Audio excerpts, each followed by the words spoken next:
Hey, welcome to another time-sticking YouTube video. Today we're going to be talking about Seiko, Bulova, and the first commercial advertising with watches, or in general. So, stick with us through our intro. We're going to be snipping apart a little bit of history.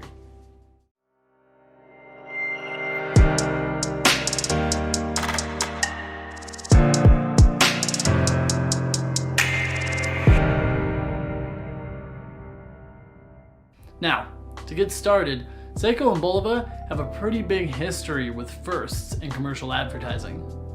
And commercial advertising permeates Western society generally. Some might even say that it defines it. With over a century of jingles, slogans, and brand name graphic design under history's belt, it almost seems like something that will continue on forever, like a stream of flashing billboards on an endless freeway of time. Before the advent of radio and television, advertising relied on print media to get its message across.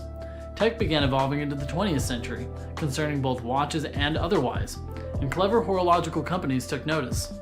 Three big firsts happened due to this evolution of both tech and advertising. Ahead, we're going to be highlighting Bulova and Seiko. As I mentioned, the origins of modern broadcasting advertising have ties to their horological history. Of our three highlights today, the first big one comes in the 1920s via the radio. It was in the 1920s, radio broadcasting companies began allowing radio adverts. In 1922, the purported first advertisement was a real estate ad for apartments in Queens, NYC. However, there were other pangs of advertising in both the UK and in other parts of the United States at this time, namely New Jersey and London, respectively. Fast forward a few years, once national broadcasting became the norm, Bulova funded the first major horological ad in the US circa 1926. Their efforts solidified their brand name in the American consciousness, and the fruits of these advertising labors would be plucked further by the 1940s. More on the 1940s as we get into television in a moment. Getting on the air wasn't particularly difficult considering Bulova's headquarters were conveniently located in the communication hub of the US at the time, New York City. While Bulova was building steam in the Western world, Seiko was fast becoming one of the most popular timepiece companies in Japan. However, it would take some years for Seiko to begin to catch up to other established names. Some obvious historical factors, namely World War II, were at play. Although Bulova was the first wristwatch company to really cover radio, it was when television came out that wristwatches really started to shine as we get into our second and third advertising milestones. In fact, the first television advertisement was dropped by Bulova on July 1st, 1941. America runs on Bulova time. That's right, a watch and clock company beat every other industry to the chase. Go team. It was unheard of to employ commercial advertising on television at the time. Being such a new market, Bulova only had to spend $9 on the ad space. By today's standards, that price is pretty unheard of, especially considering it aired right before a Brooklyn Dodgers game, at prime time. Already having one of the first radio advertisements under their belt, Bulova became a quintessentially American brand. It would be the Japanese who had the last laugh though, when it came to Bulova's 21st century ownership. Just 5 months after Bulova's first TV ad in history, the Japanese bombed Pearl Harbor. This tragedy drew the American military into global conflict with Japan and the rest of the Axis powers. Realities of war caused production of timepieces to slow down substantially in Japan, and most Western technologies did not become plentiful in Japan until after their surrender in 1945. Suffering a massive defeat and moving farther away from military spending, the Japanese technological industry started picking up steam by the 1950s.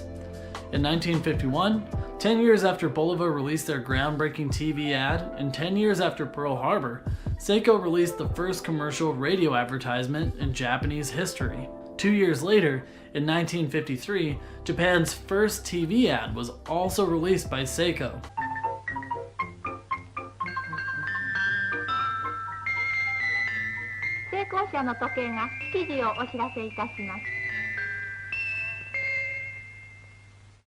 Their heavy push toward advertising saw their company grow substantially, leading to two of their most impressive timepieces, the Grand and King Seiko. Eventually shaking the horological industry to its core with their first quartz or battery-powered timepieces, Seiko revolutionized watches and brought massive attention to Japanese watchmaking.